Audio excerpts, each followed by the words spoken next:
6 তলা নির্মাণের অনুমোদন থাকলেও ভবনটি নির্মাণ করা হয়েছিল 8 তলা পর্যন্ত। পরে রাজধানী উন্নয়ন কর্তৃপক্ষ রাজুকের অভিযানে অবৈধ অংশ অপসারণ করা হয়। তবে অভিযোগ উঠেছে, অভিযানের পর আবারও আগের মতোই সেই অংশ পুনর্নির্মাণ করা হয়েছে। এতে প্রশ্ন উঠেছে, রাজুকের অভিযানের পরও কিভাবে একই ভবনে পুনরায় নির্মাণ কাজ চলতে পারল।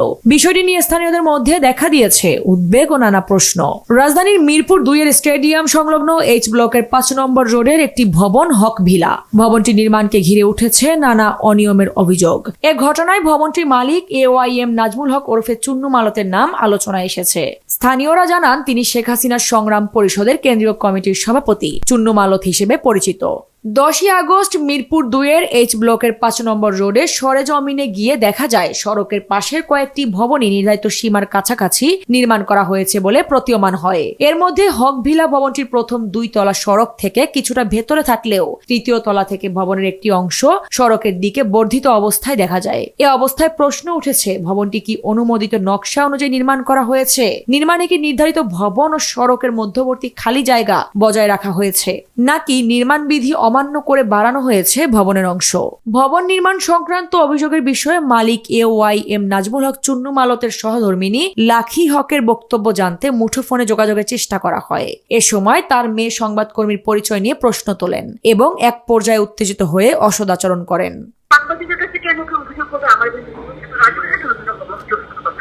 তবে এই অভিযোগগুলো কোথায় যাবে? আমাদের অভিযোগ করেছিল যে আপনারা এই রাজুক ভেঙে দেওয়ার পর ওইটাকে গড়েছেন, তাই কিভাবে করেছেন? সাংবাদিকের কাছে আমার প্রশ্ন উত্তরটা ক্লিয়ারলি, একজন সাংবাদিকের কাছে কি কারণে বিল্ডিং সংক্রান্ত অভিযোগ যাবে? একজন সাংবাদিকের কাজ সংবাদ করা। হ্যাঁ, অবশ্যই অবশ্যই। আমি সেই সংবাদের সহযোগিতা করার জন্য আপনাকে ফোন দেওয়া। আপনি আমাকে এটা উত্তরটা দেন ক্লিয়ারলি। আমি বলি শোনা আপা, আপনার সঠিক সংবাদ প্রকাশ করার জন্য আপনাকে ফোন দেওয়া। আপনার বাসাটা রাজুক ভেঙে দিয়েছে, আপনারা আবার কিভাবে করেছেন? মানে আপনারা কি বৈধ রয়েছেন? আর বৈধ থাকলে রাজুক কেন ভাঙলো? আমার বিল্ডিং ভেঙে দেওয়া হয়েছে, এরপরে আপনিটা আবার ঠিক করা হচ্ছে। এটা কি আমি দেশের কতটুকু ক্ষমতাবান হয়েছে যে আমি কোনো কাগজ ছাড়া ঠিক করবো বলেন তো? আমি সেটাই বলেছি যে আপনার কাগজপত্র কি ঠিক করেছিলেন কিনা, মানে কাগজপত্র ঠিক করেছিলেন? আচ্ছা, আরেকটা বিষয়, আপনার ভবন মেবি অনুমতি রয়েছে 7 তলা, বা আপনি 8 তলা পর্যন্ত করেছেন, মানে একটা ফ্লোর বেশি করেছেন। হ্যাঁ, তো মানে আপনি কাছে গিয়েছিলাম আপনার এখানে বাসায়, যে যা দেখলাম রাস্তা থেকে প্রথম 2-3 ফ্লোর ঠিক ছিল, তারপর থেকে আবার সামনের দিকে বেড়ে গেছে। তো এটা ভাঙার জন্য কি রাজুক কোনো রাস্তা থেকে আমাদের বিল্ডিং যথেষ্ট ভিতরে? আপনি কি আদৌ আমার বিল্ডিং দেখছেন? হ্যাঁ, আমি গিয়েছিলাম, আজকে ফুটেজ নিয়ে আসছি। আপনি কি আমার বিল্ডিং এর আশেপাশে দুটো বিল্ডিং দেখছেন? তাদের কোথায় আর আমার বিল্ডিং এর শুরু কোথায় দেখছেন? হ্যাঁ, আমি দেখেছি, সবাই বিল্ডিং এ দেখেছি। আমি এখন আমার বিষয় পরবর্তীতে চুন্নু মালত সংবাদকর্মীর হোয়াটসঅ্যাপে যোগাযোগ করেন এবং পুলিশ হেডকোয়ার্টারের পরিচয় দিয়ে পুলিশ কর্মকর্তা আশিকুর রহমানের সঙ্গে যোগাযোগ করার কথা বলেন। এ বিষয়ে রাজুকের এক কর্মকর্তার সাথে ফোনে যোগাযোগ করলে তিনি জানান, অফিসে যোগাযোগের বিষয়ে জানান।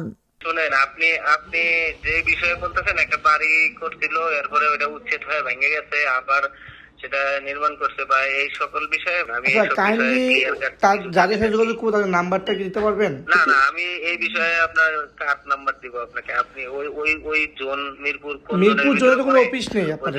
জোনাল অফিসে আপনি খোঁজ নিয়ে নাম্বার নিয়ে যাবেন। আচ্ছা, তাহলে যোগাযোগ করেন, এটা আপনার জন্য বেটার হবে। তবে স্থানীয়দের প্রশ্ন, রাজুকের অভিযানের পরও যদি একই ভবনে পুনরায় নির্মাণ কাজ চলতে থাকে, তাহলে সেই কাজের অনুমোদন কোথায়? আর অনুমোদন না থাকলে কার আশ্রয়ে চলছে এই নির্মাণ কাজ? ভবনটির অনুমোদিত নকশা, রাজুকের অভিযান সংক্রান্ত নথি এবং বর্তমান নির্মাণ কাজের বৈধতা যাচাই করে প্রকৃত ঘটনা সামনে আনা জরুরি বলে মনে করছেন স্থানীয় সচেতন মহল। আরিফা পুষ্প, নিরপেক্ষ। নিরপেক্ষ, সত্য প্রকাশে আপোষহীন।